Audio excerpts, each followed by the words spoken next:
ये 9th class है। इसका लंब-वृत्तीय बेलन आज से शुरू किया जा रहा है। लंब-वृत्तीय बेलन, क्लास 9th का लंब-वृत्तीय बेलन। लंब-वृत्तीय बेलन या समबेलन भी इसे कहा जाता है, या सिर्फ बेलन के नाम से भी इसको हम जानते हैं।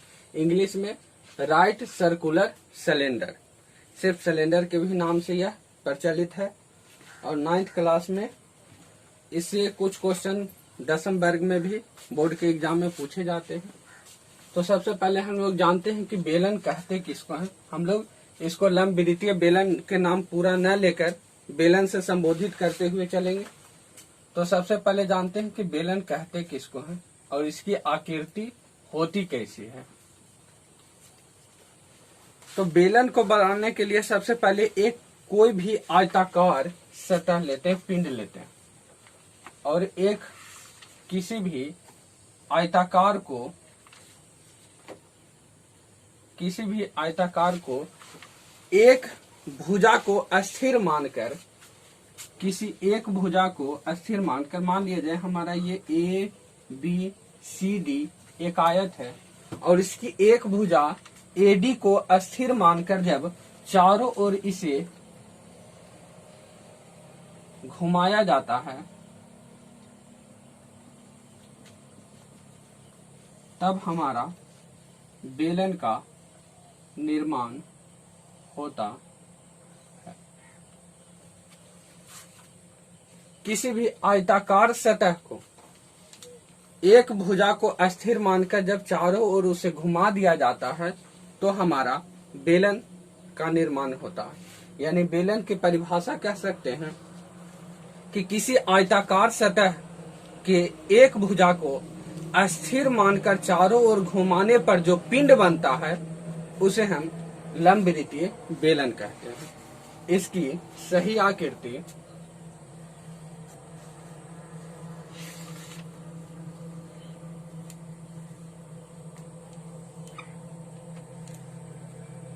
इस तरह होते हैं।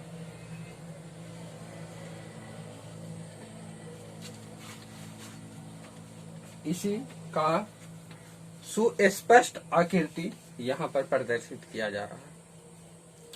तो हम लोग बेलन की डिफिनेशन समझ गए। इसको हम लोग लिखते हैं कि बेलन की परिभाषा क्या दे सकते हैं।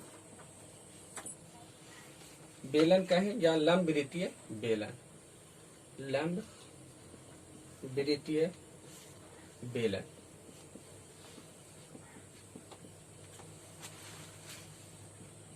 किसी आयत के एक भुजा को अस्थिर मानकर उसे चारों ओर घुमाने पर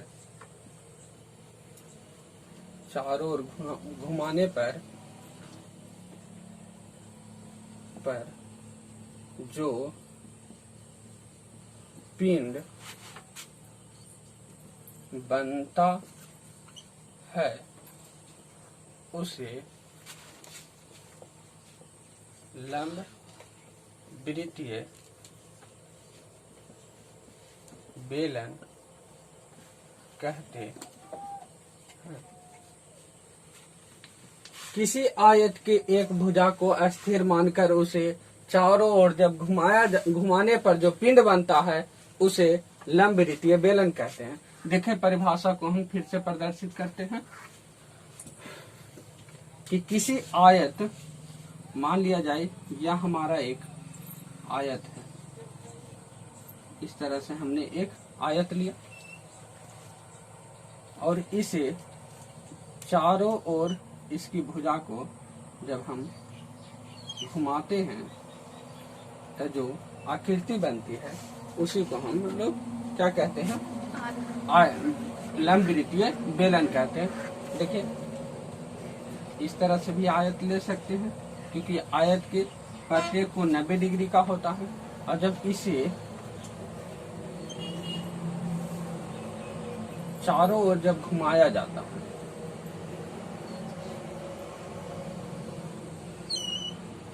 और इसको इस तरह से मिला दीजिए, तो यहाँ पर जो हमारी आकृति बनती है उसी को हम लोग लंबवृत्तीय बेलन कहते हैं। ठीक, इसी को क्या कहते हैं? लंबवृत्तीय बेलन। ठीक, जिसकी सुस्पष्ट आकृति यह है। अब आयत की जो चौड़ाई होती है वह सबसे पहले जानिए कि अब बेलन में कितने भाग होते हैं।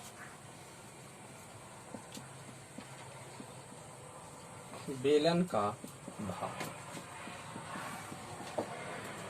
तो बेलन में कुल 3 भाग होते हैं। बेलन में कुल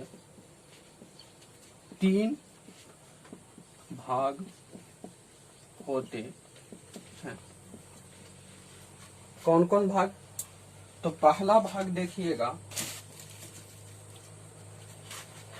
कि एक यहाँ पर इस तरह से वृत्त बन रहा है, एक वृत्त, दूसरा यहाँ पर देखिए वृत्त, और तीसरा यह वक्र पृष्ठ इसका, जिसको हम लोग आयत कह सकते हैं। तो बेलन में कुल 3 भाग होते हैं, 2 वृत्त जो एक आधार और एक ऊपर होता है, 2 वृत्त और एक आयत, या जिसे वक्र पृष्ठ कहते हैं। 2 वृत्त को आधार कहा जाता है, वृत्त को आधार कहा जाता है। आयत की जो चौड़ाई होती है वह बेलन की त्रिज्या कहलाता है। बेलन जिस आयत से बना होता है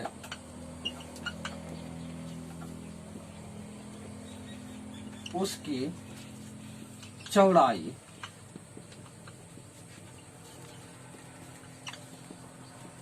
बेलन की त्रिज्या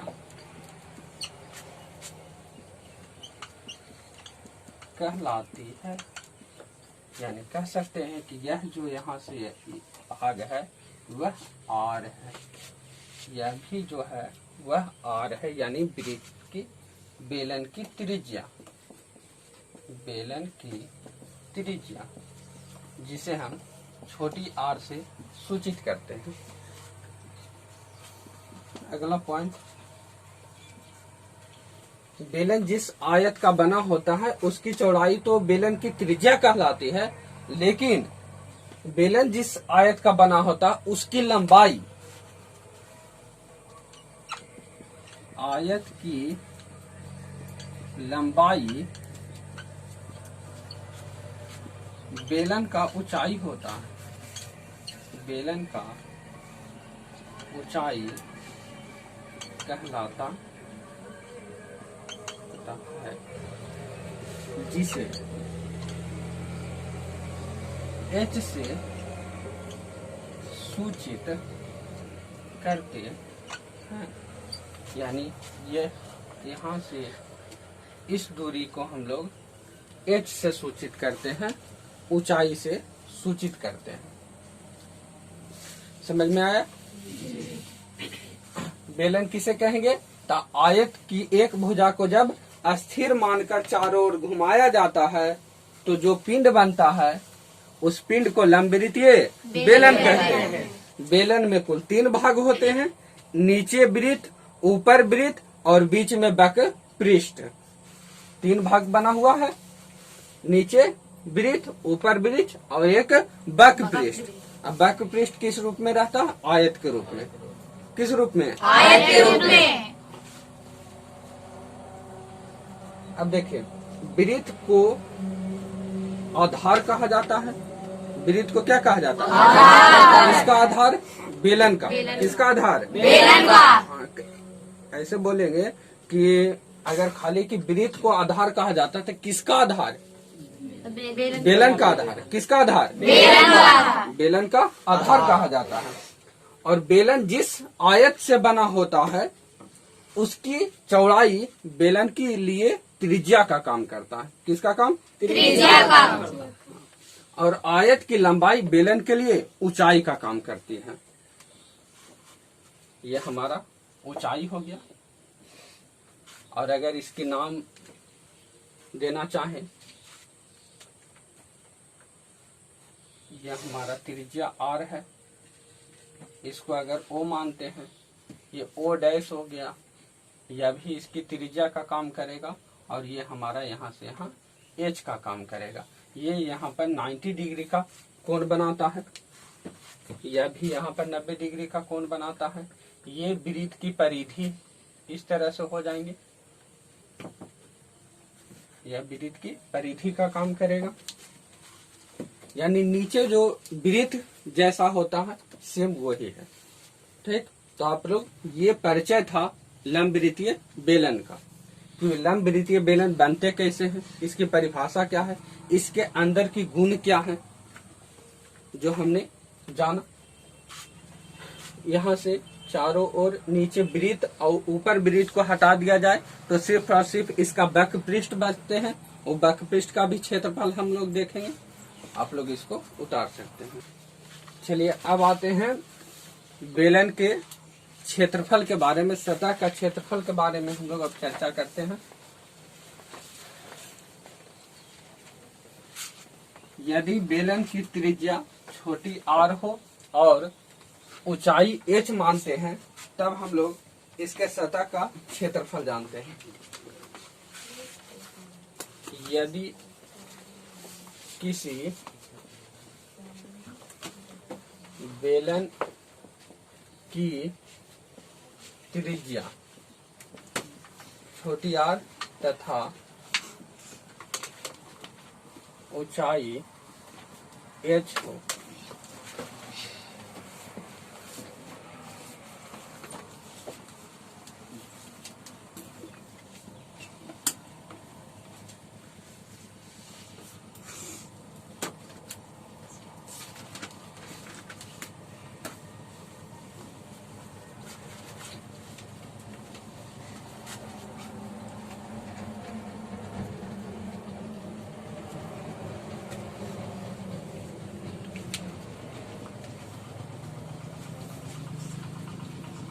यहाँ पर जो रेड कलर का है ये ऊंचाई और त्रिज्या है, यहाँ से यहाँ तक की त्रिज्या और ये लाल ऊंचाई हो गई।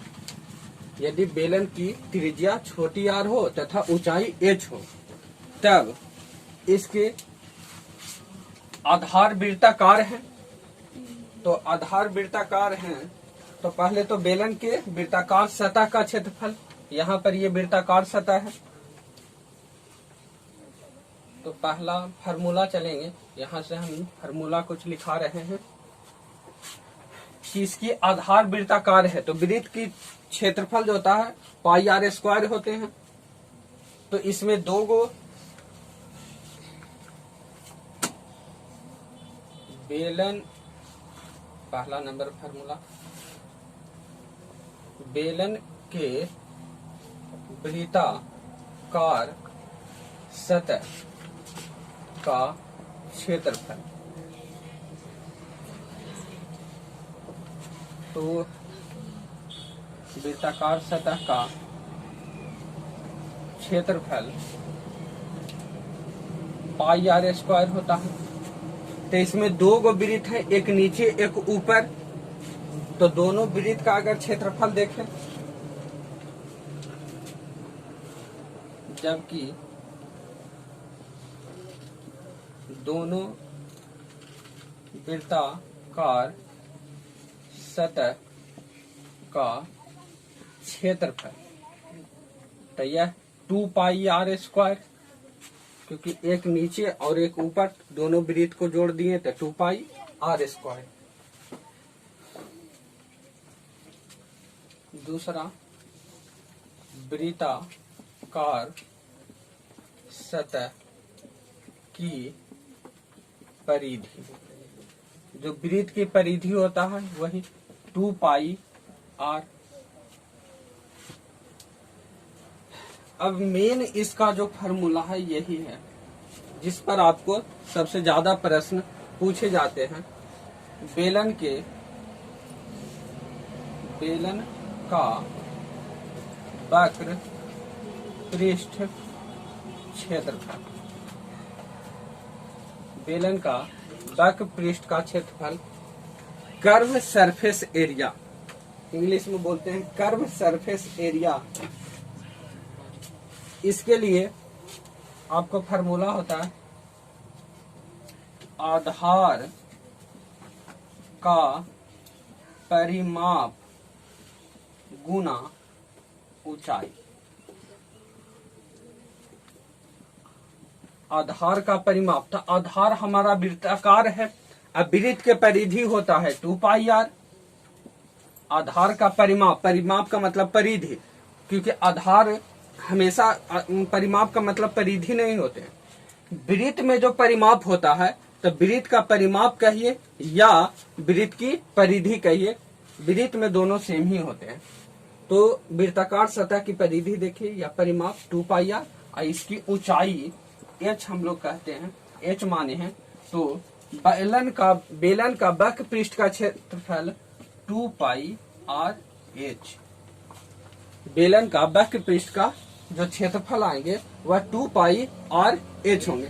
हालांकि कितने बच्चों को इस चीज को समझने में कठिनाई हो सकती है, तो इसको हम आपको प्रूफ करके बताते हैं, उसके बाद समझने में दिक्कत नहीं होगी। एक पेज दीजिएगा, तो छोटा पेज दीजिएगा समूचा।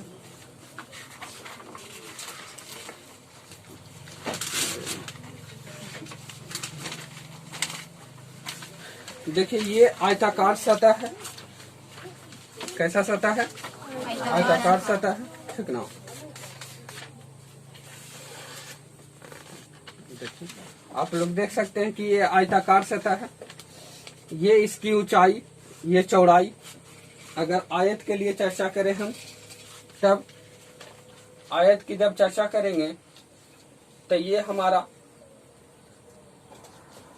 इसको आप लंबाई मान सकते हैं, इसको आप चौड़ाई मान सकते हैं, और ये हमारा लंबाई और ये चौड़ाई। तो जब इसको हम घुमाते हैं, किसी सतह को जब घुमाते हैं तब हमारा बेलन बनता है। इसको चारों ओर ऐसे घुमाएंगे तो ऐसे आकृति तो पता नहीं चलेगा, लेकिन जब इसको इस तरह से घुमाया जाता है, देखिए इस तरह से जब घुमा दिया जाता है तो ये हमारा बेलन बन गया। इस तरह से क्या बना? बेलन। ठीक, पूरे जब इस तरह से करते हैं तो ये हमारा क्या बन गया? बेलन। बेलन बन गया।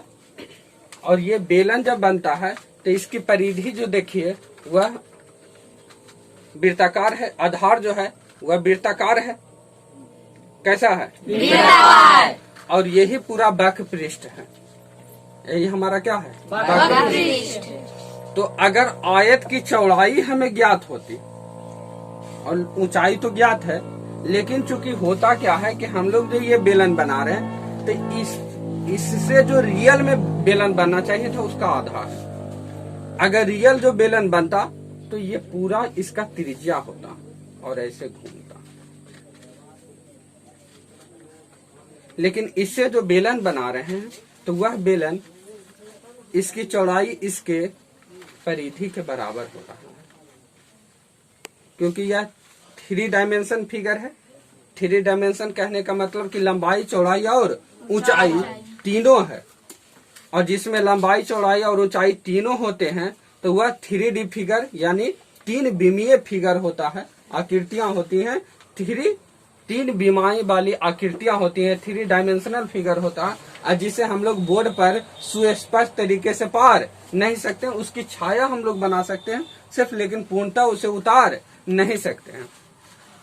तो यही इसका अगर बैकपृष्ठ का है तो बैकपृष्ठ का क्षेत्रफल निकाल लेंगे। लंबाई गुणे चौड़ाई जब ऐसे करते हैं तो इसकी चौड़ाई वृत्त के परिधि के जैसा होता है।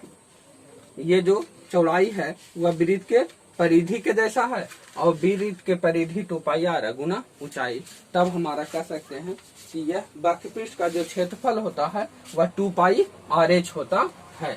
यहाँ हम फिर से लिख देते हैं आपको कैसे आया, जो भी 2 पाई RH, और नीचे कैसे आया है जो बता दिए हैं।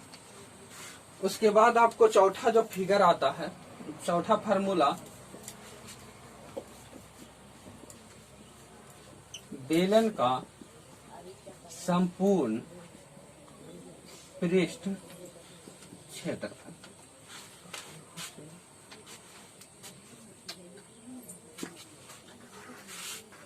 चौथा जो आएगा,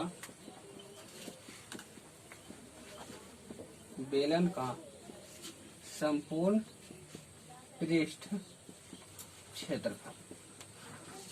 अब देखिए, बेलन के संपूर्ण पृष्ठ, तो हमने बताया था कि बेलन का जो है कुल 3 सतह होते हैं, 2 वृत्त का और 1 वक्रपृष्ठ का। तो संपूर्ण पृष्ठ का क्षेत्रफल होगा 2 वृत्त का क्षेत्रफल और प्लस वक्रपृष्ठ का क्षेत्रफल, वक्रपृष्ठ का क्षेत्रफल। तो 2 वृत्त का क्षेत्रफल जो हमारा है वह 2 पाई r² है, 2 पाई r² अजोड़ वक्रपृष्ठ का क्षेत्रफल 2 पाई RH है। यहाँ से 2 पाई r को हम कॉमन ले सकते हैं, 2 पाई r को कॉमन निकालिए। तो r² था तो इसमें r बच गया, और इसमें 2 पाई निकल गया तो h बच गया। तो हमारा यही फार्मूला हो गया, बेलन का संपूर्ण पृष्ठ का क्षेत्रफल 2 pi r into r plus h। क्या फार्मूला हो गया बेलन के संपूर्ण पृष्ठ का क्षेत्रफल हुआ 2 pi r into r plus h, और बेलन का वक्रपृष्ठ का क्षेत्रफल क्या हो गया 2 पाई RH। इसमें r क्या है, त्रिज्या है। इसमें r क्या है, त्रिज्या। किसकी त्रिज्या, बेलन का। h क्या है, ऊंचाई। किसकी ऊंचाई, बेलन की ऊंचाई है, ठीक ना। ये हमारा वृत्ताकार सतह की परिधि। अच्छा, अगर आपसे कोई पूछे कि बताइए बेलन का आधार कैसा होता है, तो बेलन का आधार कैसा होता है, कैसा होता है, और इसकी ये मूल रूप से बेलन किस आकृति का बना होता है, आयत का। किसका, आयत का। मूल आकृति किसका बना होता है, आयत का। आयत को ही चारों ओर घुमाए थे ना, तो क्या बना था, बेलन। क्लियर है फार्मूला, ये 4 नोट कर सकते। बेलन का आयतन, बेलन का आयतन। तो जब हम घन घनाभ पढ़ा रहे थे बुआ, तो वहाँ हमने आपको एक बोला था कि किसी भी आकृति का अगर आयतन ज्ञात करना हो तो एक सिंपल सा फार्मूला है कि आधार का क्षेत्रफल, आधार का क्षेत्रफल और गुना क्या, ऊंचाई। ऊंचाई। बेलन का आयतन बराबर आधार का क्षेत्रफल गुना ऊंचाई। यह किसी भी आकृति के लिए है, जिसका भी आयतन होता है उन सब के लिए आप यह फार्मूला यूज कर सकते हैं कि आधार का क्षेत्रफल गुना ऊंचाई। अब देखिए आधार कैसा है, वृत्ताकार। बेलन का आधार कैसा है, वृत्ताकार। तब वृत्त का क्षेत्रफल अभी लिखा है क्या, पाई r²। वृत्त का क्षेत्रफल कौची और ऊंचाई कितना एच। बेलन की ऊंचाई कितना है यानी बेलन का आयतन जो हो जाएगा वह पाई आर स्क्वायर एच। बेलन का आयतन पाई आर स्क्वायर। कोई दिक्कत नोट कीजिए और उसके बाद क्वेश्चन आंसर पर आते हैं। चलिए क्वेश्चन आपका है क्वेश्चन नंबर पहला। और खोखला बेलन भी चलते हैं लेकिन उसका थ्योरी हम बाद में देंगे। पहले इस जितने भी फार्मूले हमने 5 बताए हैं तो इन सबों पर कुछ प्रश्न देख लेते हैं, उसके बाद खोखला गोला पर चलेंगे। तो पहला क्वेश्चन आपका है कि यदि किसी बेलन के आधार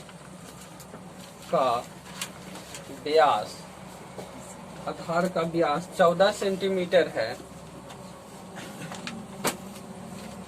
तथा इसकी ऊंचाई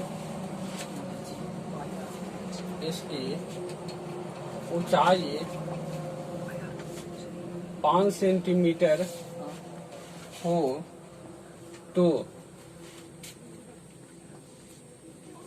वक्र पृष्ठ का क्षेत्रफल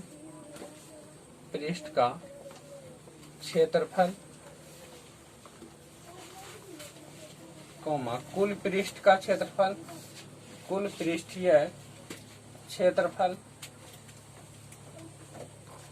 तथा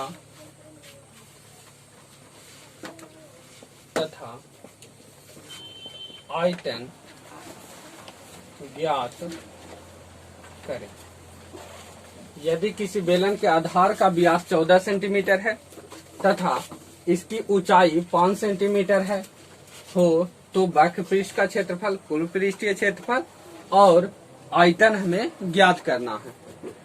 तो चलिए देखिए, सबसे पहले कोशिश कीजिएगा कि फिगर बनाने का। जब भी एग्जाम में क्वेश्चन आए तो आप फिगर बनाइएगा, इससे जो कॉपी जांच करते हैं उनको सुविधा होगी और आपको अच्छे मार्क्स देंगे।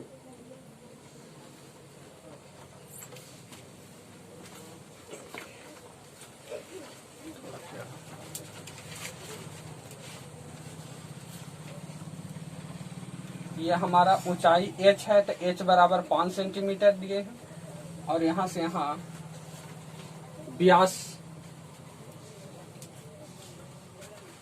देखिए क्या क्या दिया है। तो दिया है आधार का व्यास बराबर 14 सेंटीमीटर। तो आधार वृत्ताकार होते हैं तो त्रिज्या इससे ज्ञात करना हो तो त्रिज्या बराबर होता है व्यास बटा 2। तो 7 दूनी 14। इसकी त्रिज्या r कितना 7 सेंटीमीटर और ऊंचाई h जो दिया है ऊंचाई h बराबर 5 सेंटीमीटर। तो त्रिज्या हमारा 7 सेंटीमीटर हो गया। अगर व्यास दिए हुए रहे तो किसी भी प्रश्न को बेलन में हल करने के लिए हम लोग पहले त्रिज्या r ज्ञात कर लेते हैं और त्रिज्या बराबर होता है, इधर हम आपको लिख देते हैं, त्रिज्या बराबर फार्मूला होता है व्यास बटा 2। तो पहला हमें वक्र पृष्ठ ज्ञात करने के हैं। तो वक्र पृष्ठ का क्षेत्रफल बराबर वक्र पृष्ठ का क्षेत्रफल बराबर आपको फार्मूला हमने लिखाया। बताइए कि वक्र पृष्ठ का क्षेत्रफल क्या होता है। बेलन का वक्र पृष्ठ का क्षेत्रफल 2 पाई आर एच। बेलन का वक्र पृष्ठ का क्षेत्रफल क्या होते हैं 2 pi R H. 2 pi R H 2 गुने पाई का मान हम लोग जानते हैं 22/7 होता है गुना त्रिज्या हमारा r दिए हुए है कितना 7 और ऊंचाई कितना 5 सेंटीमीटर। 7 से 7 कैंसिल हो गए। बचे दहोतल से 110 अगुना 2 तो 11 दूने 22 220 सेंटीमीटर स्क्वायर। क्योंकि देखिए ऊंचाई सेंटीमीटर में और त्रिज्या भी सेंटीमीटर में, तो सेंटीमीटर गुना सेंटीमीटर, सेंटीमीटर स्क्वायर। ऐसे भी याद रखिएगा हमेशा कि क्षेत्रफल हमेशा वर्ग में होते हैं, क्षेत्रफल हमेशा क्या में होते हैं, वर्ग में होते हैं, और आयतन हमेशा घन में होते हैं। ठीक, तो पहला हमारा हो गया।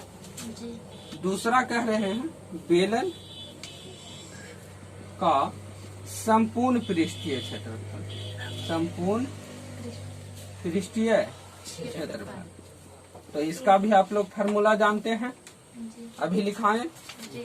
तो बेलन का संपूर्ण पृष्ठ का क्षेत्रफल क्या होता है, 2 pi r into r plus h 2 pi r into r plus h 2 pi r into r plus h 2 गुने पाई का मान 22/7 गुना त्रिज्या हमारा कितना, और कितना 7,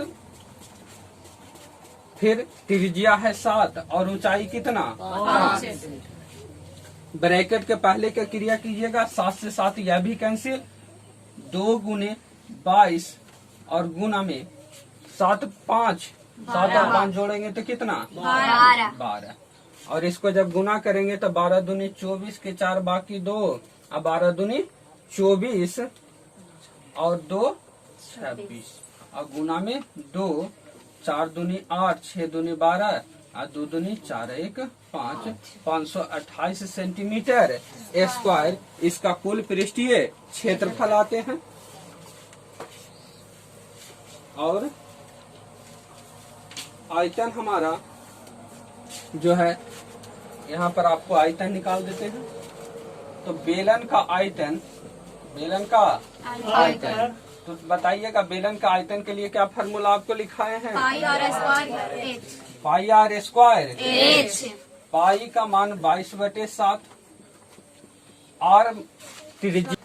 चलिए देखिए, बेलन का आयतन जो हमारा होता है पाई आर स्क्वायर एच होते हैं, तो पाई का मान 22/7, आर स्क्वायर मतलब 7 का स्क्वायर, आर त्रिज्या है और त्रिज्या 7 दिया हुआ है, तो 7 का स्क्वायर गुना में एच, ऊंचाई है एच कितना 5 सेंटीमीटर, स्क्वायर का मतलब 2 बार गुना में, यानी 7 गुना 7 और गुना कितना 5, एक 7 से एक 7 कैंसिल हो गया, 22 गुना 5 तब 25 दहोतर से 110 और गुना में 7 और 11 सते 77 पर 10 सेंटीमीटर क्यूब। मात्रक हमेशा ध्यान रखिएगा कि आयतन में मात्रक क्यूब में जाते हैं। ठीक, कि कुछ सेंटीमीटर स्क्वायर है, 7 गुने 7 7 सेंटीमीटर गुना 7 सेंटीमीटर और गुना 5 सेंटीमीटर, तो इसलिए क्यूब हो जाते हैं।